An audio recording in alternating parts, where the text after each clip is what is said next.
को सोचता है, बड़ी बड़ी जोखिमें उठाता है, बड़ी बड़ी मल्टियों को जाकर पोतता है, रंग गुलाल करता है, बड़ी बड़ी मल्टियां बनाता है। और जब शाम को घर आता है 200-500 रुपए लेके, उन 200-500 में माता पिता की इच्छा पूरी करे, कि बच्चों की इच्छा पूरी करे, कि पत्नी की इच्छा पूरी करे, किसकी करे? ना तो उनमें परिवार का गुजारा होता है, कुछ नहीं होता। इसे कहते हैं धन दुखी। कोई तन दुखी, कोई मन दुखी, कोई धन बिना रहत उदास, थोड़े थोड़े सब दुखी, केवल सुखी है तो राम का दास। केवल भगवान के चरणों में सुख है साहब, बाकी कहीं भी सुख नहीं है। सार है तो भगवान के नाम में सार है, और बाकी सब बेकार है। बोलो गोविंद भगवान की। देखो, आत्मदेव नाम का ब्राह्मण था, किसी प्रकार की कोई कमी नहीं साहब उसके घर में। धनवान भी था, बुद्धिमान भी था, और हर प्रकार से सक्षम था, किसी प्रकार की कोई कमी नहीं। केवल कमी थी तो एक ही बात की कमी थी उसके घर में। क्या कमी थी? केवल औलाद की कमी थी उसके घर में, बेटा नहीं था, केवल बेटा। इस बात से आत्मदेव ब्राह्मण थोड़ा दुखी रहता था। लेकिन आत्मदेव ब्राह्मण ने विचार किया कि एक तो मेरे यहाँ बेटा नहीं है, चलो ठीक है कोई बात नहीं, लेकिन मेरे साथ क्या हो रहा है? जो वृक्ष लगाता हूँ फल नहीं लगता, जो गाय पालता हूँ बछड़ा नहीं देती, जहां जाता हूँ मेरा अपमान होता है। आत्मदेव नामक ब्राह्मण, जहां जाता हूं वहां मेरा अपमान होता है। और तो और उस आत्मदेव ब्राह्मण एक दिन कहीं गया था, और कहीं बाहर किसी ने आत्मदेव ब्राह्मण से कह दिया था। आत्मदेव ब्राह्मण एक बात सुनकर के आ गया। क्या बात? कि जिसके यहाँ औलाद नहीं होती उसकी 7 पीढ़ी के सब पितृ नरक में चले जाते हैं। क्या सुन के आ गया? कि जिसको बेटा नहीं होता उसकी 7 पीढ़ी सब नरक में चली जाती। आत्मदेव ब्राह्मण ने विचार किया कि मेरा बेटा ना होने से यदि मेरे सब पितृ देवता यदि नरक में जाते हैं तो ऐसे जीने से तो मरना अच्छा। मेरे कारण, मेरा बेटा ना होने के कारण यदि पितृ नरक में जावे तो फिर इस जीने से तो मरना अच्छा। ये विचार किया आत्मदेव ब्राह्मण ने, और मरने की इच्छा से घर से निकल लिया साहब कि अब मैं अपने आत्महत्या ही करूंगा। ऐसा विचार करके आज जो है आत्मदेव ब्राह्मण जंगल में गया, एक सरोवर आया, उसमें जलपान किया, और वृक्ष की ठंडी छाए में आत्मदेव ब्राह्मण बैठ गया। मलिन मन होकर के बैठ गया कि अब मैं आत्महत्या ही करूंगा, जिंदा वापस घर नहीं जाऊंगा। कुछ ही देर बैठा हुआ आत्मदेव ब्राह्मण विचार कर रहा है कि बस सब में जो है आत्महत्या करूंगा। ऐसा सोच ही रहा था कि कुछ ही देर में उसी तालाब के किनारे एक संत जी निकल कर जा रहे थे, और वहीं जो है उन संत जी ने आत्मदेव ब्राह्मण को देखा। संत जी ने ब्राह्मण को उदास बैठे हुए देखा। संत जी ने कहा कि ब्राह्मण देवता, आपके उदास होने का कारण क्या है महाराज, बताइए। आत्मदेव ब्राह्मण ने कहा कि महाराज कोई सार नहीं है, आप जाओ, आप। संत जी ने कहा कि महाराज बताओ किस बात का दुख है, किस बात की चिंता है? अरे बताओ तो सही। अरे महाराज मेरी कथा तो मेरे जीवन की कथा बहुत दुख भरी है, आप तो जाओ महाराज, आप आपका काम करो। लेकिन संत जी ने कहा कि नहीं, जीवन में कितनी भी बड़ी विपत्ति आ जाए, कितनी भी बड़ी समस्या आ जाए, तो अपने गुरु के पास जरूर जाना चाहिए। हो सकता है उस विपत्ति का निदान हो जाए। क्यों? डॉक्टर के सामने दुख को छुपाना गुरु के सामने किसी पाप को छुपाना ये सही बात नहीं है। डॉक्टर के सामने दुख को बताओ, उसका इलाज हो जाएगा। गुरु के सामने किसी विपत्ति को बताओ, हो सकता है उसका निदान हो जाएगा। अरे महाराज बताओ किस बात का दुख है, किस बात की चिंता है, बताओ। आत्मदेव ब्राह्मण ने कहा, महाराज मैं जा जाता हूँ, मेरा अपमान होता है। जो वृक्ष लगाता हूँ फल नहीं लगता महाराज, जो गाय पालता हूँ बछड़ा नहीं देती, और तो और जहाँ जाता हूँ मेरा अपमान होता है महाराज, मेरा अपमान होता है। संत जी ने कहा कि अपमान होता है? बोले क्यों? अरे महाराज मेरे घर कोई औलाद नहीं है, मेरे घर कोई बेटा नहीं है, इसलिए मेरा अपमान होता है। और तो और महाराज मैंने अपमान सहन कर लिया, लेकिन महाराज मैंने सुना है कि जिसके यहाँ औलाद नहीं होती उसकी 7 पीढ़ी के पितृ सब नरक में चले जाते हैं महाराज, नरक में चले जाते हैं। महाराज मेरी औलाद ना होने के कारण यदि मेरे सब पितृ नरक में जाते हैं तो फिर इस जीने से तो मरना अच्छा महाराज। मेरे कारण मेरे पितृ ही नरक में चले जाए तो फिर जीने में क्या फायदा महाराज, क्या फायदा। संत ने आत्मदेव ब्राह्मण की बात सुनी और संत जी ने कहा कि अरे आत्मदेव ब्राह्मण, किसने कहा कि जिसकी औलाद नहीं होती उसकी 7 पीढ़ी नरक में जाती है? ये गलत है। संत ने कहा कि आत्मदेव ब्राह्मण ये गलत बात है। किसके पितृ नरक में जाते हैं ये मैं तुम्हें बताता हूँ। तो संत जी ने कहा कि आत्मदेव ब्राह्मण उस व्यक्ति के पितृ नरक में नहीं जाते हैं जिसकी औलाद नहीं होती। तो फिर नरक में किसके पितृ जाते हैं? अरे जो आत्महत्या करके मरता है, जो आत्महत्या करके मरता है उसके पितृ जरूर सब नरक में जाते हैं, उसके पितृ। आत्मदेव ब्राह्मण, संत जी समझा रहे हैं कि ब्राह्मण तो ये पुत्र का जो मोह है ना, औलाद का जो मोह है ना, ये छोड़ दे और अपने घर जा, आत्महत्या मत कर, अपने घर जा और भगवान का भजन कर, इसी में सार है और बाकी सब बेकार। लेकिन आत्मदेव ब्राह्मण को इतना मोह था, औलाद से इतना मोह था, उन्हें कहा महाराज बस मुझे तो औलाद चाहिए, मुझे तो बेटा चाहिए। संत जी ने कहा कि एक काम करो,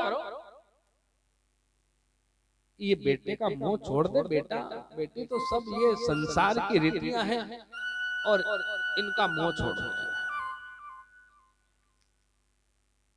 आत्मदेव ब्राह्मण ने कहा नहीं महाराज मैं तो आत्महत्या करके मरूंगा, मुझे तो औलाद चाहिए। संत जी ने कहा कि एक काम करो, तुम्हें औलाद का ज्यादा मोह है तो आत्मदेव ब्राह्मण ये बताओ मुझे क्या कि भगवान औलाद क्यों देते हैं, बेटा क्यों देते हैं? भगवान बेटा क्यों देते हैं? तो आत्मदेव ब्राह्मण ने क्या कहा, अरे महाराज तुम संतों की तो कोई औलाद नहीं होती ना, इसलिए तुम्हें बेटे का सुख मालूम नहीं है कि बेटे का क्या सुख होता है। इतनी बड़ी बात बोली संत जी, तुम संतों की कोई औलाद नहीं होती। संत जी ने कहा कि कौन कहता है आत्मदेव ब्राह्मण कि संतों की औलाद नहीं होती? सारा जहां ही जो है ना, सारी दुनिया है ना, ये संत की ही तो बेटे हैं। किसके बेटे? संत के ही। आत्मदेव ब्राह्मण ने कहा कि महाराज औलाद भगवान इसलिए देते हैं कि बुढ़ापे की लाकड़ी, क्या कह रहे हैं आत्मदेव ब्राह्मण, कि बुढ़ापे की लाकड़ी, बूढ़े होंगे सेवा करेगा बेटा, फिर मरेंगे तो शमशान में दाह संस्कार करेगा बेटा, फिर दाह संस्कार के बाद में नुक्ता करेगा बेटा, फिर बोले नुक्ते में नुक्ति करेगा बेटा, नुक्ते में नुक्ति करेगा बेटा और उससे मुक्ति होगी महाराज।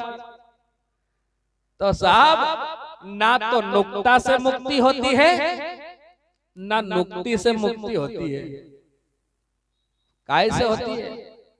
भगवान के नाम से ही मुक्ति होती है। इसीलिए तो कहा है, क्या कहा है कि संतों के संग में लाग रे ये तेरी अच्छी बनेगी। संतों के संग में लाग रे तेरी अच्छी बनेगी। संतों के संग में लाग रे ये तेरी अच्छी बनेगी। संतों के संग में लाग रे तेरी अच्छी बनेगी। अच्छी बनेगी तेरी बिगड़ी बनेगी। अच्छी बनेगी तेरी बिगड़ी बनेगी। अच्छी बनेगी तेरी बिगड़ी बनेगी। अच्छी बनेगी तेरी बिगड़ी बनेगी। संतों के संग में लाग रे ये तेरी अच्छी बनेगी। संतों के संग में लाग रे तेरी अच्छी बनेगी।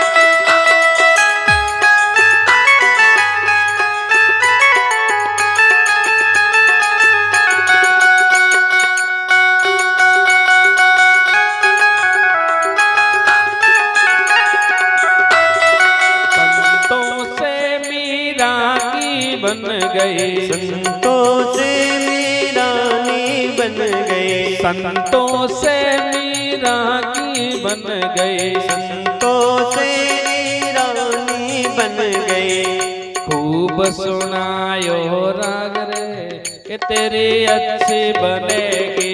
खूब सुनायो राग रे तेरी अच्छी बनेगी।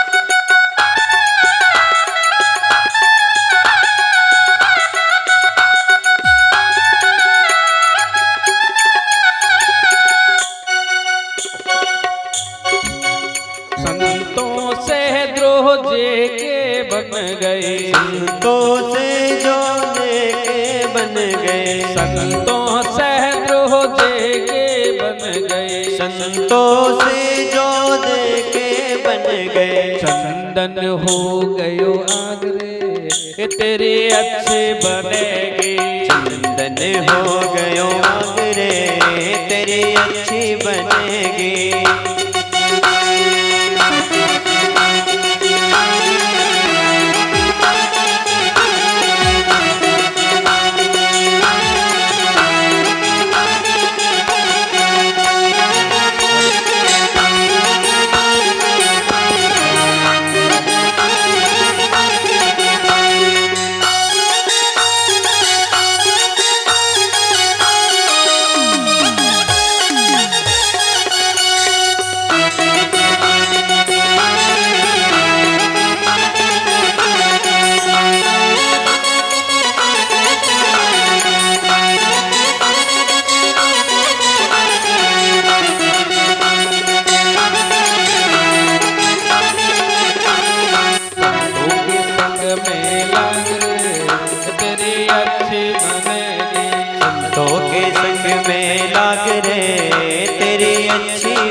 अच्छी बनेगी। तेरी अच्छी बनेगी।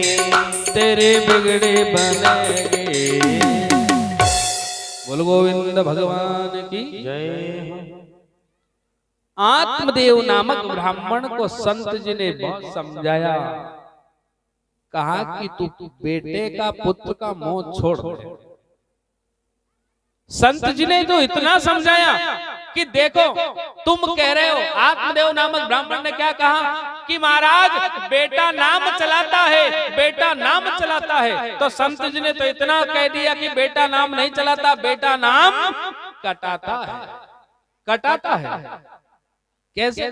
संत जी ने समझाया कैसे नाम कटाता है बेटा। तो संत जी ने कहा कि आत्मदेव ब्राह्मण, यदि किसी बेटे का पिता की मृत्यु होती है, क्या कह रहे हैं संत जी, कि किसी पिता की मृत्यु होती है, किसी बेटे के पिता की, तो उसके बाद कार्यक्रम हो जाता है, नुक्ता घाटा सब हो जाता है, सब मेहमान भी चले जाते हैं। 8-15 दिन बाद वो बेटो जावे तहसील में जाएगा, पटवारी के पास जाएगा, बैंक में जाएगा, कहीं कहेगा कि हमारा पिताजी शांत हो गया, उनको नाम काट दो और मारो नाम।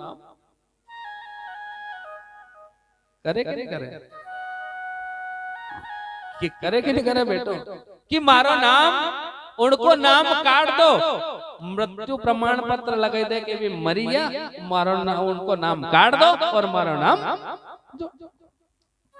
करे करे असो तो आज तक कोई बेटा ने नहीं करी होगा, पिताजी मरिया बाद या जैन नहीं की होगा कि भी मरी गया, उनको नाम जोड़ दो और मारो काट दो, की कहीं कोई नहीं यही की होगा। नहीं, पिताजी शांत हो गए हैं, वो मर गए हैं, तो उनका नाम काट दो और मेरा नाम।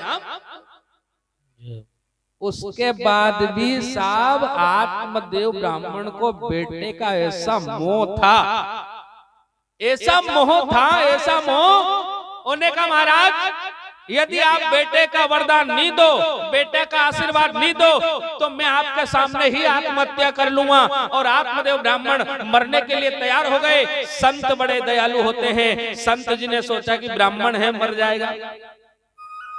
क्या किया संत जी ने? अपनी झोली में से एक फल निकाला और आत्मदेव ब्राह्मण को दे दिया कि जाओ आत्मदेव ब्राह्मण, ये फल अपनी पत्नी को खिला देना, ईश्वर की कृपा से तुम्हारे यहाँ औलाद का जन्म हो जाएगा। आत्मदेव ब्राह्मण बड़ा प्रसन्न हुआ, आशीर्वाद मिल गया। वो फल लेकर संत का दिया हुआ फल स्वरूप प्रसाद को लेकर अपने घर गया और अपनी पत्नी धुंधली को दे दिया। यथा नाम तथा गुण, पत्नी भी का नाम भी क्या था? धुंधली। यथा नाम तथा गुण, जैसा नाम ऐसा गुण। पत्नी को फल दिया, ये फल खा लेना, हमारे यहाँ भगवान की कृपा से औलाद हो जाएगी। ये संत जी ने दिया हुआ प्रसाद है। आत्मदेव ब्राह्मण चला गया भजन करने, पत्नी को फल दे दिया। अब धुंधली थी साहब कर्कश्या नारी, लड़ाई झगड़ा करने वाली, परिवार से एकांत में रहने वाली, और रोज घर में लड़ाई झगड़ा करती थी। पता है, रोज घर में छोटी छोटी बातों पर, जहां जिस घर में झगड़ा होता है ना, उस घर में क्या होता है? उस घर की लक्ष्मी रुष्ट होकर चली जाती है। बिना कारण बिना वजह छोटी छोटी बात पर घर में किच किच करना, मतलब लक्ष्मी को विदाई देना होता है साहब। लक्ष्मी उस घर से रुष्ट होकर चली जाती। अब उस धुंधली ने फल ले तो लिया, लेकिन विचार किया कि इस फल को खाऊंगी बेटे का जन्म होगा, ये कोई गारंटी क्यों? अरे संत महात्मा ब्राह्मण तो यूं ही है, इनके भी कहीं फल से कहीं औलाद हो। धुंधली सोच रही है, और मान लो औलाद हो भी जाए, क्या सोच रही वो? बोले इसके खाने से यदि वो बेटा हो भी जाए तो मुझे नहीं खाना। क्यों? एकांत में रहने वाली, अकेली रहने वाली थी, कर्कशा नारी थी, परिवार से अलग रहने वाली। उनने का बेटा होगा तो कौन उसको पालन पोषण करके बड़ा करेगा? दूसरी बात सोच रही क्या कि जो है बेटा होगा तो 9 महीने तक घर परिवार वाले ना तो अच्छा खाने देंगे, ना कहीं शादी पार्टी में जाने देंगे, तो इस फल को तो नहीं खाना। वो फल रख दिया साहब अलग। अब पति का दिया हुआ फल अलग रख दिया तो चिंता तो होगी, टेंशन तो होगा। पति का दिया हुआ फल नहीं खाया तो हुआ क्या? चिंता से चतुराई घटे, चिंता से चतुराई घटे, दुख से घटे शरीर, पाप से लक्ष्मी घटे, कह गए दास। जय हो। पति का दिया हुआ फल नहीं खाया तो चिंता बढ़ने लगी, और चिंता से क्या हुआ? चतराई। घर में अस्त व्यस्त पड़ा और दुख से घटे शरीर। तो दुख भी था कि पति का दिया हुआ फल नहीं खाया तो जवाब क्या दूंगी, है ना? तो ऐसा करते करते 1 दिन 2 दिन 4 दिन 8 दिन हो गए। 8 दिन के बाद में उसी धुंधली की बहन आई घर में, उसी बहन के यहाँ। और जब बहन ने देखो पूरा घर, बहन को घर देखो तो सब अस्त व्यस्त पड़ा। बहन के तरफ देखो तो दुख से घटे शरीर, दुबली पतली भी हो रही थी, चिंता भी थी। तो बहन ने पूछी धुंधली से कि बहन थारे होयो कहीं है तो बता। कनी बात को दुख है, कनी बात की चिंता है।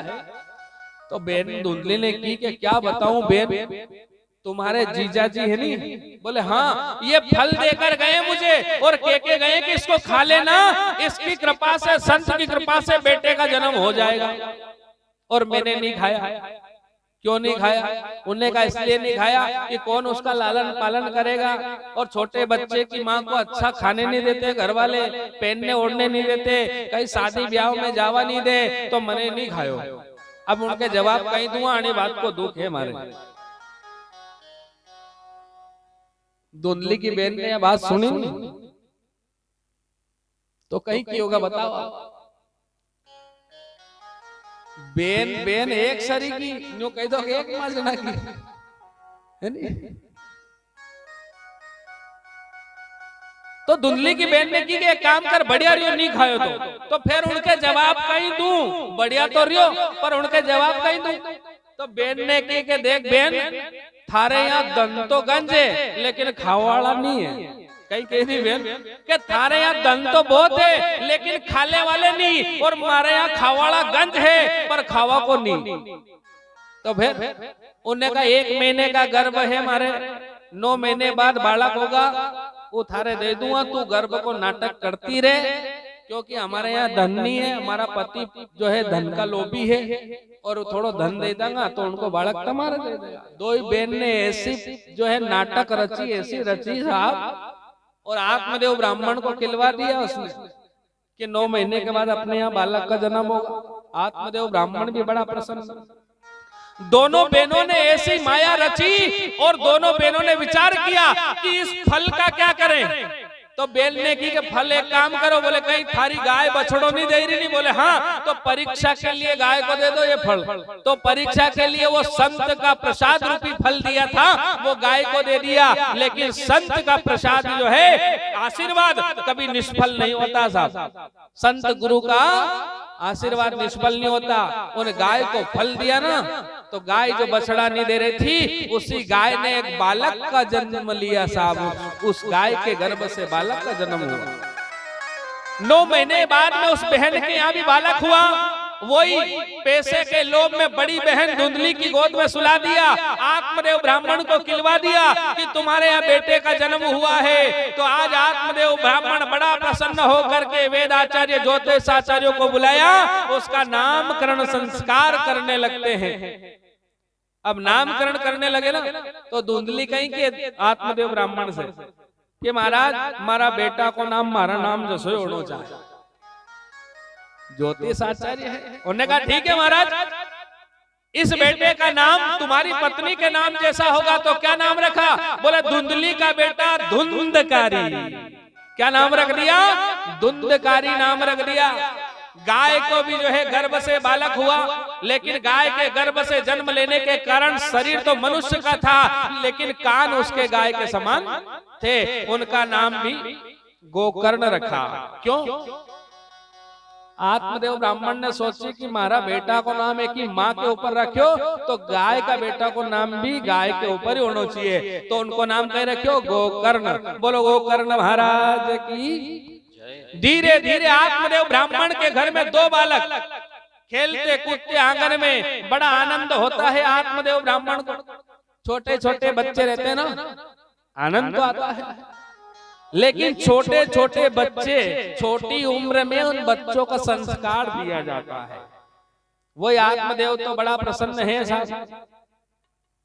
गोकर्ण जो था ना, वो तो छोटी उम्र में बड़ा बुद्धिमान था, और गोकर्ण का भाई धुंधकारी महाखल महामूर्ख निकला। छोटे छोटे बच्चों में खेलने कूदने जाता था, किसी को किसी दिन मार ठोक कर आ जाता, किसी को कुएं में धकेल कर आ जाता, तो किसी को क्या लड़ाई झगड़े करके आ जाता।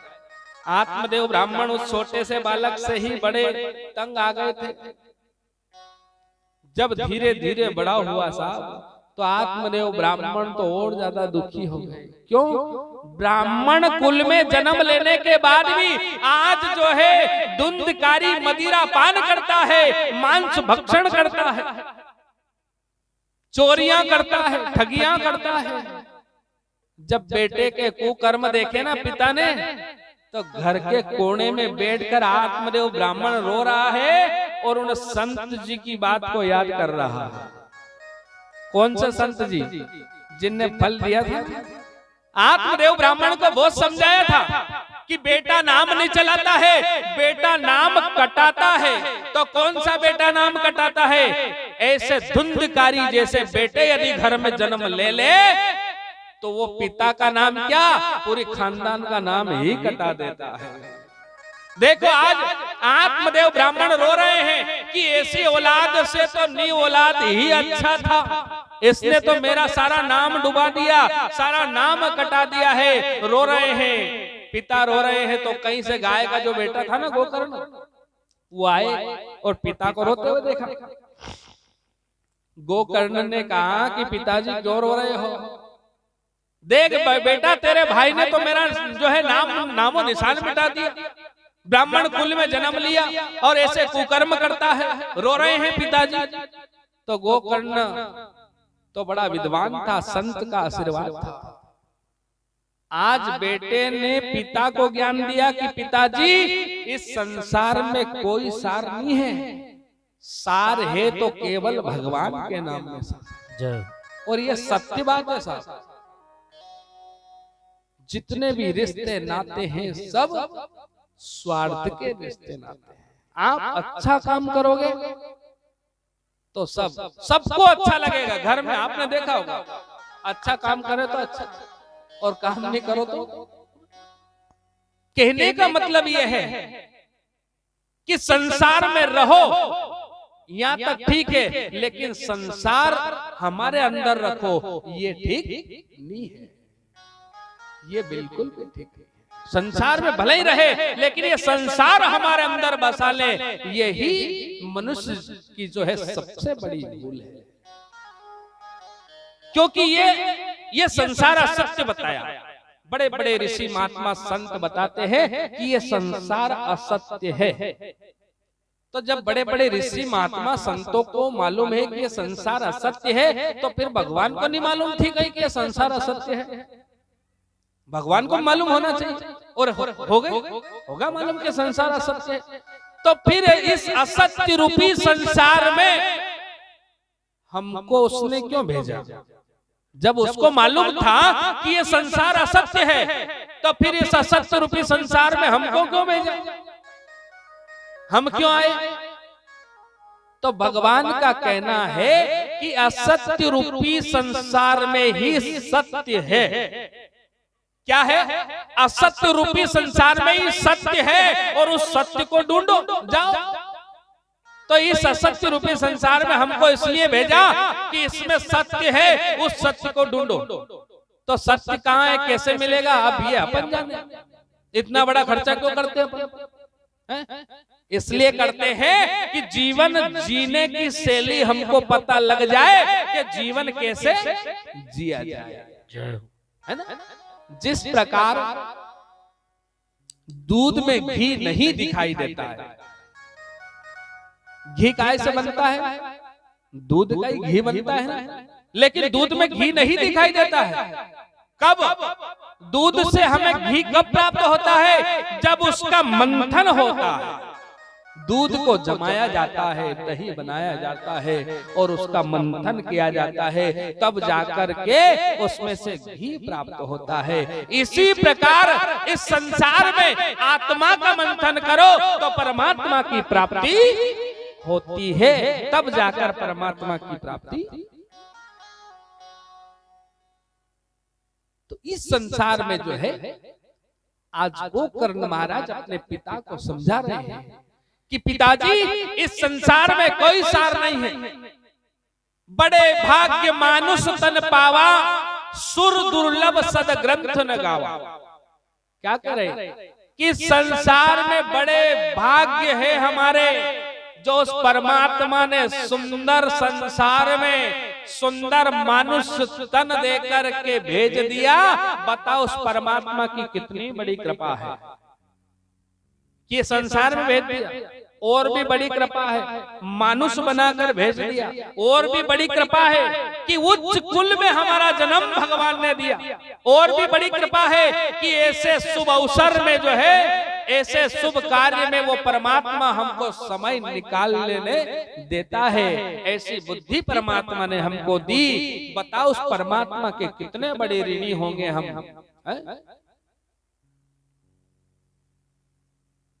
इसीलिए तो कहा है, किसी संतों ने कहा है, क्या कहा?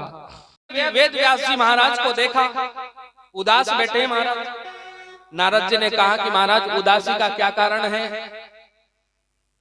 वेद व्यास जी महाराज ने कहा कि क्या बताऊं नारद, कलयुग के मानव की भलाई के लिए मैंने बड़े बड़े ग्रंथ बनाए, बड़े बड़े शास्त्र बनाए, बड़े बड़े उपनिषद बनाई, लेकिन मेरी आत्मा में पता नहीं क्यों संतोष नहीं हो रहा। आत्मा में संतोष नहीं हो रहा। नारद जी ने व्यास जी की बात सुनकर के कहा कि महाराज, आपकी आत्मा में संतोष तो हो ही नहीं सकता। वेद व्यास जी ने कहा कि क्यों नहीं हो सकता? जब कलयुग के मानव की भलाई के लिए मैंने बड़े बड़े ग्रंथ बनाए, बड़े बड़े शास्त्र बनाए, और फिर भी आत्मा में संतोष, और आप कह रहे हो नहीं हो सकता, तो क्यों? कारण क्या है महाराज? नारद जी ने कहा कि महाराज, आपने कलयुग के मानव के भलाई के लिए जो बड़े बड़े ग्रंथ बनाए ना, बड़े बड़े शास्त्र बनाए ना, बोले हाँ, इनका कलयुग में कोई मतलब नहीं रहेगा। कलयुग में कोई मतलब नहीं रहेगा। क्यों नहीं रहेगा? नारद जी ने कहा कि आप महाराज, कलयुग के जो मानव है ना, उनकी अल्पमति और अल्प आयु, अल्पमति मतलब छोटी बुद्धि और छोटी आयु के कारण ये बड़े बड़े ग्रंथ ना तो पढ़ सकेंगे, ना समझ सकेंगे, ना भव से पार हो सके। बड़े बड़े ग्रंथ, छोटी तो बुद्धि और छोटी आयु के कारण ये ग्रंथ ना तो पढ़ सकेंगे, ना समझ सकेंगे, ना बहु से पार हो सकेंगे। तो फिर नारद जी ने कहा कि महाराज, कोई ऐसा ग्रंथ बनाओ, कोई ऐसा शास्त्र बनाओ कि कलयुग के मानव पढ़ सके, समझ सके और बहु से पार हो सके। तब जाकर के देव ऋषि नारद जी के कहने से वेद व्यास जी महाराज ने 4 वेद, 18 पुराण, 6 शास्त्र का निचोड़ करके श्रीमद् भागवत महापुराण को बनाया, जिस पुराण को हम सुनते हैं, पढ़ते हैं और भव से पार। वेद व्यास जी ने कहा कि महाराज, इस भागवत कथा को सुनने वाला तो भव से पार होता ही है, लेकिन इतना भी बताया वेद व्यास जी महाराज ने भागवत में, कितना कि सुनने वाला तो भव से पार होता ही है, लेकिन 24 घंटे में एक बार भगवान का भागवत का नाम भी लेता है, वो भी भव से पार होने का अधिकार रखता है। इतना सुंदर नाम है। कितना? 4 अक्षरों का नाम है ग्रंथ का। भा, ग, व और त।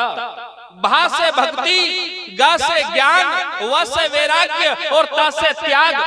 जिस मनुष्य के अंदर भक्ति, ज्ञान, वैराग्य और त्याग होगा, वो इसका श्रवण करके भव से पार जरूर हो जाएगा।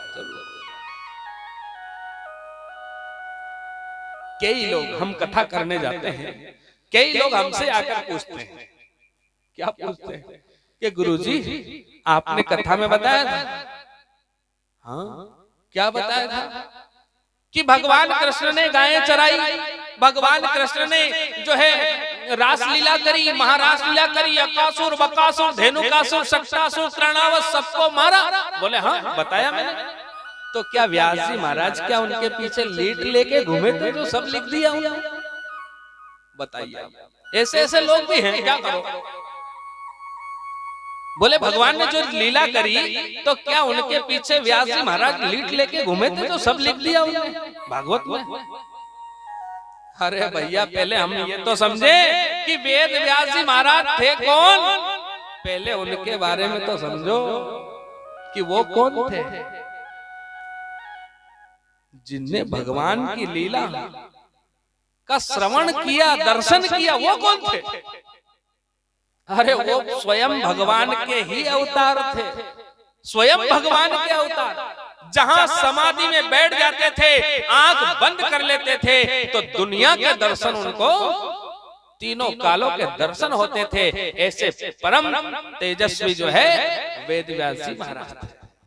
वेद व्यास जी महाराज ने इस भागवत की रचना करी कैसे, समाधि में बैठकर। अब कोई कहते समाधि में बैठकर देखी तो होगा लेकिन लिखी कैसे होगा। समाधि में वेद व्यास जी महाराज बैठे थे और रिद्धि सिद्धि के दाता गणेश जी को उन्होंने वहां बुलाया था और कहा था कि महाराज, गणेश जी से वेद व्यास जी ने कहा था कि महाराज मैं कलयुग के मानव की भलाई के लिए भागवत रूपी ग्रंथ को तैयार कर रहा हूं, तो आप मेरा उसमें सहयोग करो। गणेश जी ने कहा कि क्या सहयोग करना है। अरे मैं बैठूंगा समाधि में। बोले हाँ, जो श्लोक जो दिखेगा मुझे, जो लीला दिखेगी वो श्लोक में बोलता जाऊंगा और आप उसको लिखते जाना। गणेश जी ने कहा ठीक है महाराज ऐसा तो करूंगा, लेकिन एक शर्त है मेरी। किसने कहा? गणेश जी ने। क्या शर्त है? बोले जो आप बोलोगे वो मैं लिख दूंगा। ये आपने कहा? बोले हाँ। तो मेरी ये शर्त है कि जितना भी काम करवाना है वो काम एकदम करवा लीजिए, मतलब एक मुंडे कर ही लीजिए। भले ही वो आंखों दिन लागे कि एक दिन लागे कि 4 दिन लागे कि भले ही 4 साल लागे, एक मुंडे जत्रो काम करानो है वो सब कर ही लीजिए। एक बार यदि मैं चला गया यहाँ से तो डबल नहीं आऊंगा।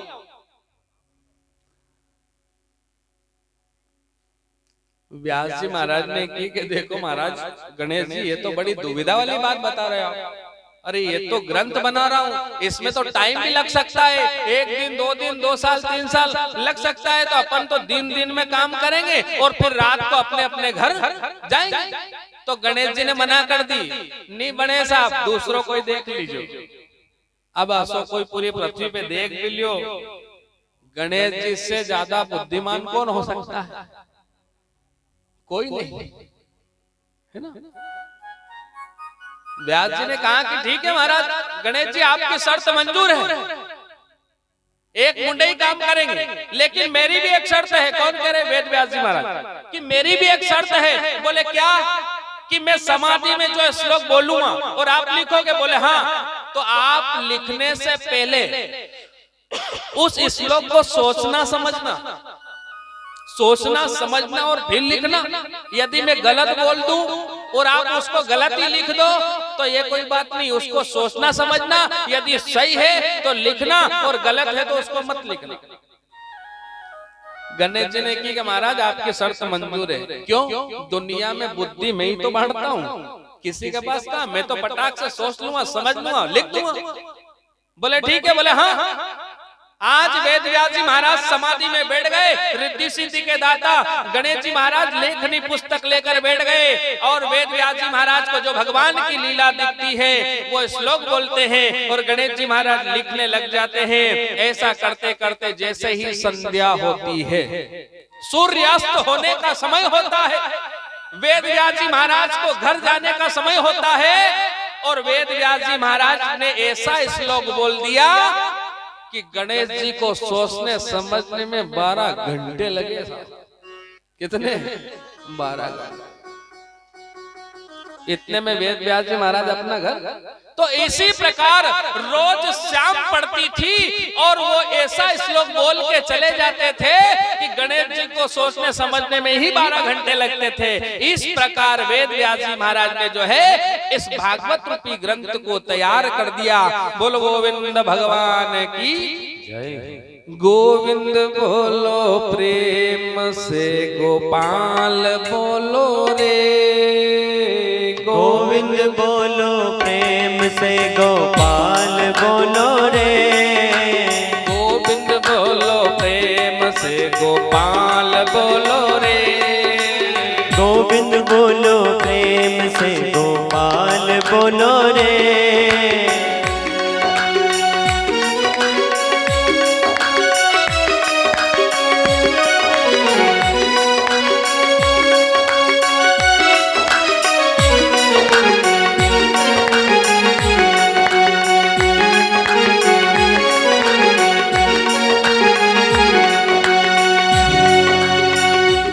बोलो प्रेम से गोपाल बोलो रे।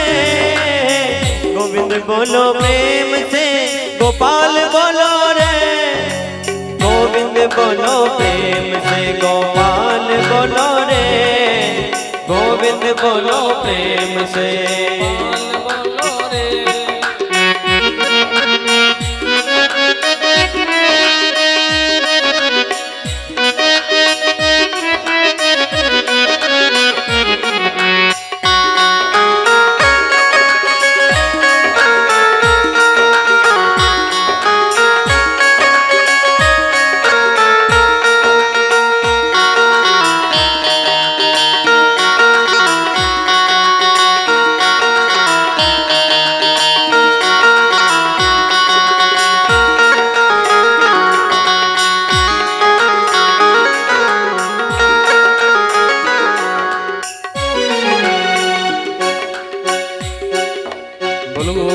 भगवान की जय।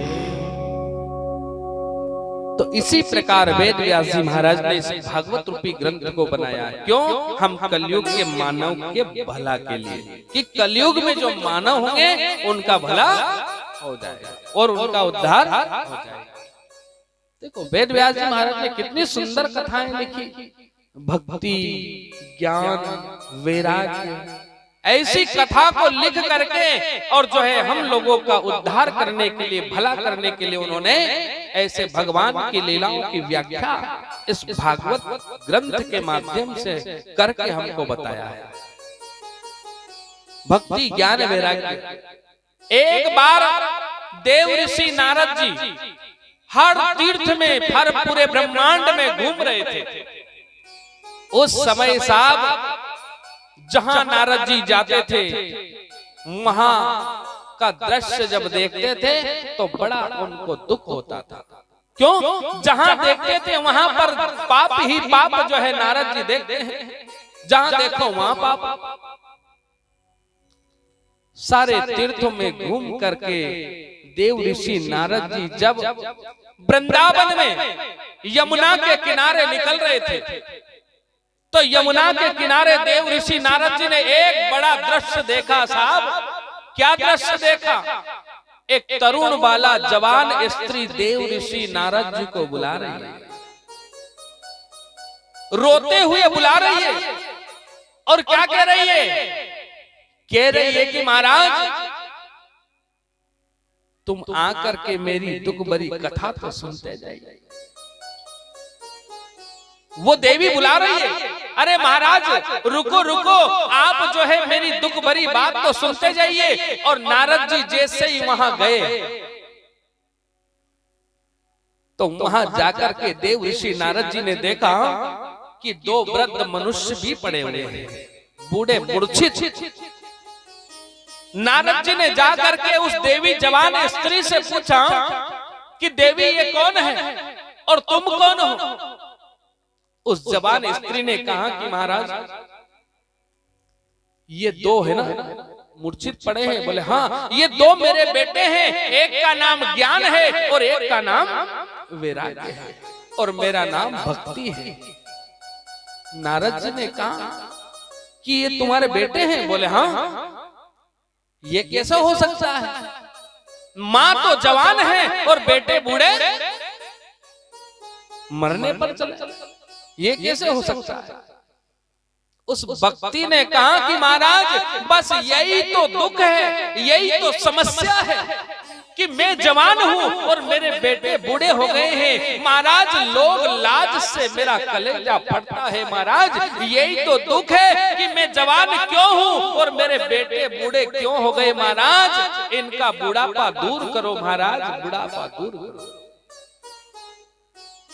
नारद जी ने कहा कि भक्ति देवी तुम चिंता मत करो, मैं अभी तुम्हारे बेटों को जवान बना लेता हूँ। और ऐसा कह करके देव ऋषि नारद जी ने उन ज्ञान वैराग्य के कान में वेद मंत्र सुनाए, गायत्री मंत्र सुनाया, गीता पाठ सुनाए, कई कर्म का शुभ कर्म का फल दे दिया, लेकिन उनका बुढ़ापा समाप्त नहीं हुआ। केवल उन मंत्रों की शक्ति से उनकी मूर्छा दूर हुई, आंखें खोली, लेकिन वो जो बुढ़ापा था वो समाप्त नहीं। देव ऋषि नारद जी ने हर प्रकार का प्रयास कर लिया, लेकिन भक्ति का दुख दूर नहीं हुआ।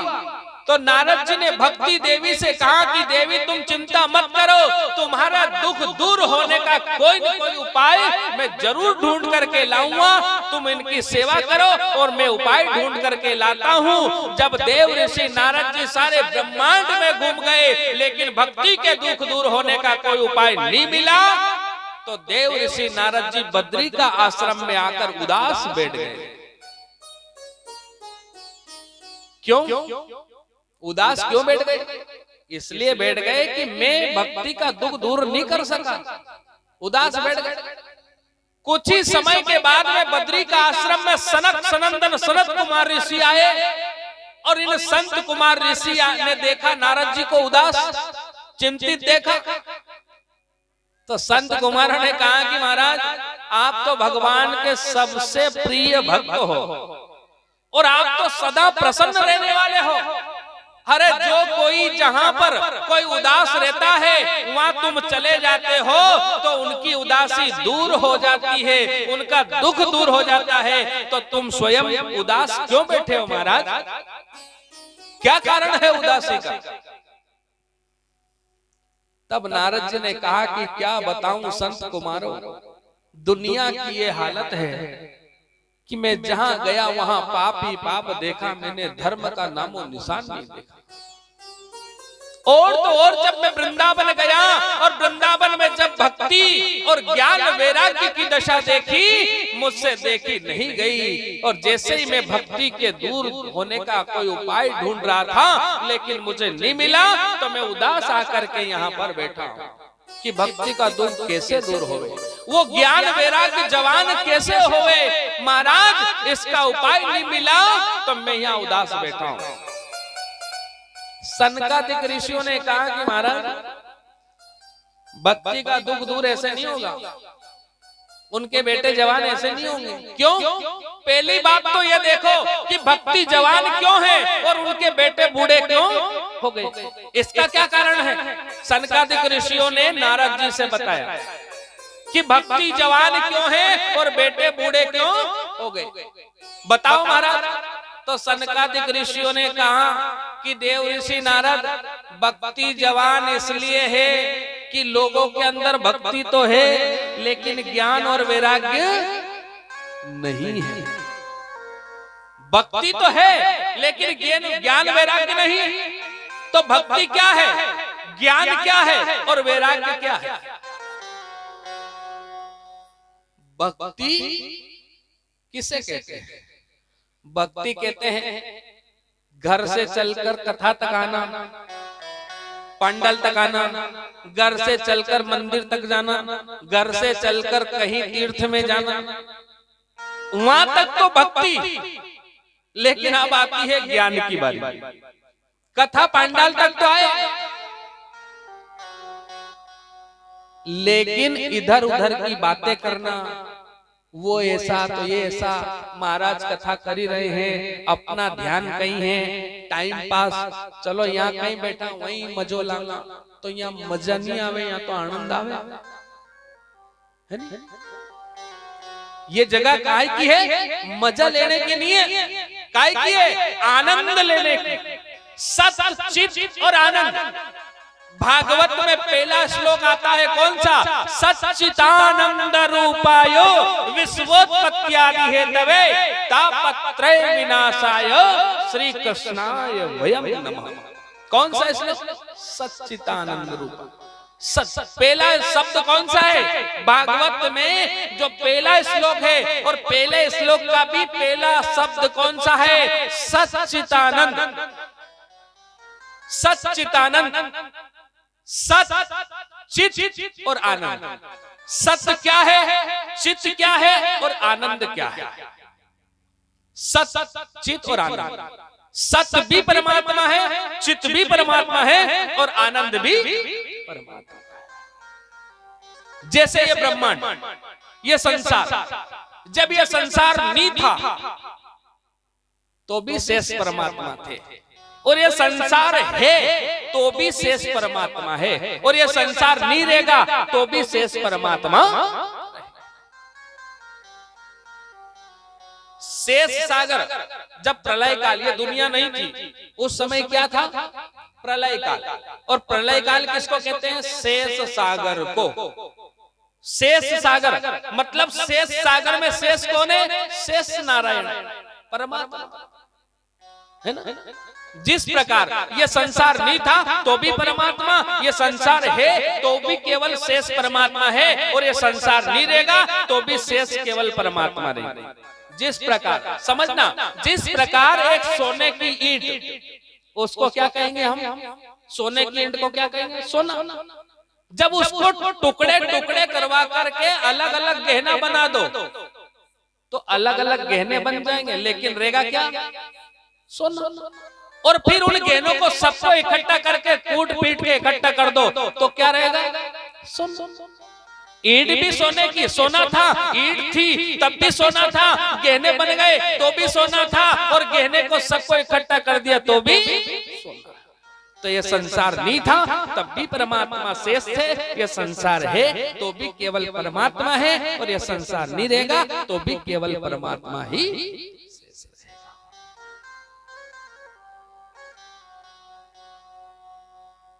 तो यही तो कलयुग के मानव का जीवन है, यही तो जो है सोचा जाता है। सच्चिदानंद रूपाय विश्वोत्पत्त्यादि हेतवे तापत्रय विनाशाय श्री कृष्णाय। आज सनकादिक ऋषि बता रहे हैं कि ज्ञान क्या है, भक्ति क्या है, ज्ञान क्या है और वैराग्य क्या है। भक्ति तो यही कि चल करके मंदिर तक जाना। हमारे घर से नारियल लेके मंदिर तक गए, हनुमान जी के मंदिर तक गए तो भक्ति, लेकिन ज्ञान की बारी आती है ना। नारियल लेके मंदिर तक तो गए, नारियल फोड़ा, चटक निकाली और दर्दी हनुमान जी का माथा पे, मतलब ज्ञान नहीं। भक्ति तो थी तो मंदिर तक गया, लेकिन ज्ञान नहीं तो चटक दर्दी माथा पे हनुमान जी का, मतलब ज्ञान नहीं है। अब कोई रोटी की थाली परोसे अपना घर में और बाहर अपना डायरेक्ट लाइन माथा पे धर दे तो खवा गई, नहीं खवा। रोटी की थाली कहां धरनी पड़ेगी सामने? तो भगवान को प्रसाद चढ़ती है, कई जगह देखा है ना। भक्ति तो है इसलिए मंदिर तक गए, लेकिन ज्ञान नहीं था तो उल्टे काम हो गए। तो इसी को भक्ति कहते हैं, इसी को ज्ञान। और वैराग्य की बारी आती है। वैराग्य कब होता है? करीब करीब मैंने तो एक आध जगह देखा है कि वैराग्य वहीं उत्पन्न होता है। कहाँ? जब पिक्चर ही एंड हो जाए न वहां जाए। कहाँ? शमशान में मुर्दा जलता रहता है, मुर्दा जलता रहता है, और हम सब लोग आसपास बैठकर बात करते हैं। क्या कहीं रखो जिंदगी में साहब, यो आयो कहीं ले जाओ, बापड़ो कहीं नहीं ले जाओ ना, सो एक दिन अपन भी कहीं नहीं ले जाऊंगा, यही आनो है अपने भी कहानी अपन के एक दिन अपने भी नहीं आनो है रे। कहीं नहीं रखो, प्रेम भाव रखो सब के सब। क्यों? वैराग्य हो जाता है, वहीं पर तो ईश्वर दिखाई देता है।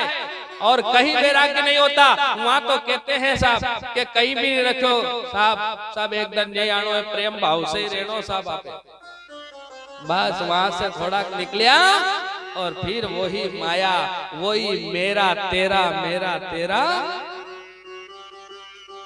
और वास्तव में साहब यहाँ कुछ भी नहीं है हमारा। यहाँ तेरा तेरा तेरा दिन याद करे, क्या? यहाँ केवल वही तेरा दिन ही याद करते हैं, उसके बाद कोई याद नहीं करते हैं। और यहाँ हमारा कुछ भी नहीं है। इसलिए हमेशा भगवान का भजन करते रहो, भगवान का सत्संग करते रखो, इसी में सार है और बाकी सब बेकार है। इसीलिए कहा है क्या कि राम नाम बोलो मन हरे राम बोलो रे। राम नाम बोलो मन हरे राम बोलो रे। राम नाम बोलो मन हरे राम बोलो रे। राम नाम बोलो मन हरे राम बोलो रे। बोलो बोलो बोलो मन हरे राम बोलो रे। बोलो बोलो बोलो मन हरे राम बोलो रे।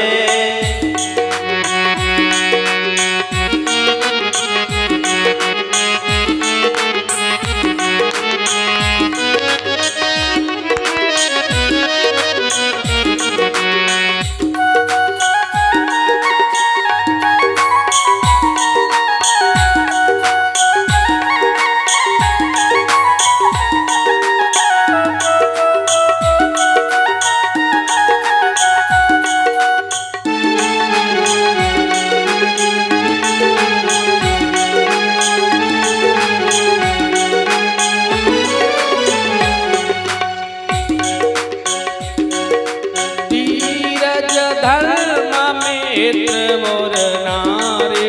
धीरज धर्म एक मन नारी। धीरज धर्म मित्र मोर नारी। धीरज धर्म मित्र वर नारी। द्रौपद काल परक यवचारे। आपत काल परक अवचारे। राम नाम बोलो मन हरे राम बोलो रे। राम राम बोलो मन हरे राम बोलो रे।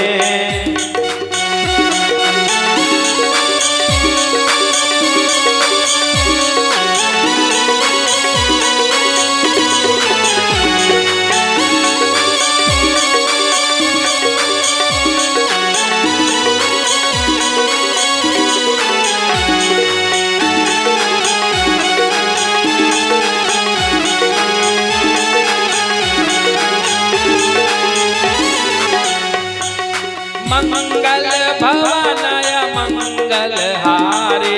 मंगल भवन अमंगल हारे। मंगल भवनय मंगल हारे। मंगल भवन मंगल हारे। कृपाओ सो दशरथ अजिर विहारे। गमहो दशरथ अजहु में हारे। राम नाम बोलो मन हरे राम बोलो रे।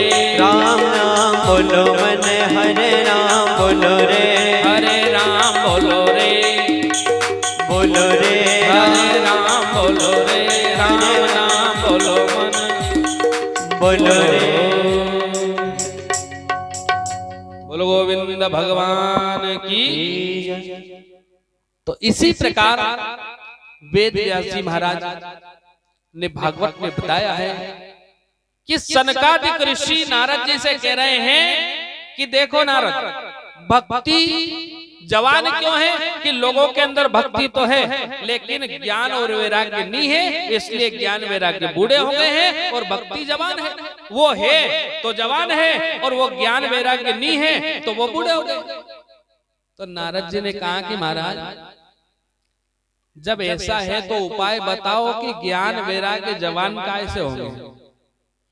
सनकादिक ऋषियों ने की कि सीधी सी बात है, यदि लोगों के अंदर ज्ञान आ जाएगा वैराग्य आ जाएगा तो ज्ञान वैराग्य जो है जवान हो जाएगा। भक्ति तो है लोगों के अंदर तो वो जवान है और ज्ञान वैराग्य नहीं है तो वो बूढ़े हो गए। तो फिर क्या किया जाए?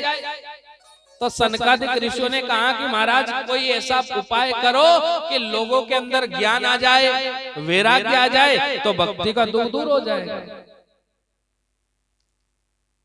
नारद जी ने कहा कि ज्ञान कैसे आएगा वैराग्य कैसे आएगा? तो सनकादिक ऋषियों ने कहा कि वृंदावन में जा करके लोगों को जो है भागवत रूपी कथरा अमृत का पान कराना पड़ेगा। क्या कहा? भागवत से लोगों के अंदर ज्ञान आएगा वैराग्य आएगा और भक्ति का दुख दूर हो जाएगा। तो उसी समय नारद जी सनक सनंदन सनत कुमार ऋषियों को लेकर के वृंदावन धाम गए वहीं व्यास मंच बनाया और उस पूरे वृंदावन में डिंडोरा पिटवाया। कई ज्ञानी मुनि ध्यानी प्रजाजन उस कथा पांडाल में आए और सभी ने सनकादिक ऋषियों से भागवत कथा अमृत पान किया और उस भागवत कथा अमृत का पान करने से लोगों के अंदर ज्ञान आ गया, वैराग्य आ गया और भक्ति का दुख दूर हो गया और बेटे उनके जो है जवान हो गए। बोलो गोविंद भगवान की जय हो।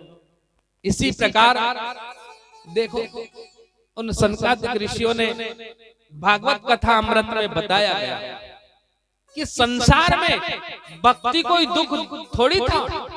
संसार में तो ऐसा कोई जीव, ऐसा कोई प्राणी, ऐसा कोई मनुष्य नहीं है जो दुखी नहीं है। कोई भी दावे से नहीं कह सकता कि मैं सुखी हूं, कोई भी नहीं। क्यों? कोई तन दुखी, कोई मन दुखी, कोई धन बिना रहत उदास, थोड़े थोड़े सब दुखी सुखी राम का दास। केवल सुखी है तो राम का दास है, सुख है तो भगवान के चरणों में है, बाकी तो संसार ही दुखी है, संसार ही दुख का कारण है। कोई तन दुखी तो कोई मन दुखी तो कोई धन दुखी, थोड़े थोड़े सब दुखी सुखी है तो राम का दास। कोई तन दुखी किसे कहते हैं? मन दुखी किसे कहते हैं? और धन दुखी किसे कहते हैं? तन दुखी। एक सेठ जी के यहाँ कथा करने गए गांव में, सब साथ में कथा के बाद भोजन कर रहे हैं, है ना? सब हमारी मंडली भोजन कर रही है। हमारी थाली में तो वही जो है ना, पूड़ी बच्चे जो भी आए, पकवान आए, वो आए। और सेठ जी जो कथा करवा रहे थे वो भी बैठे हमारे साथ। उनकी थाली में क्या आया?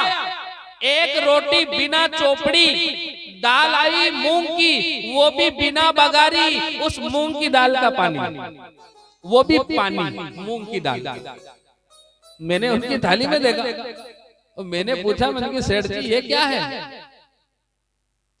इतना धन आपके पास है, करोड़ों रुपए आपके पास, आप करोड़पति हो और इसके बाद भी क्या खा रहे हो? सूखी रोटी और मूंग की दाल का पानी।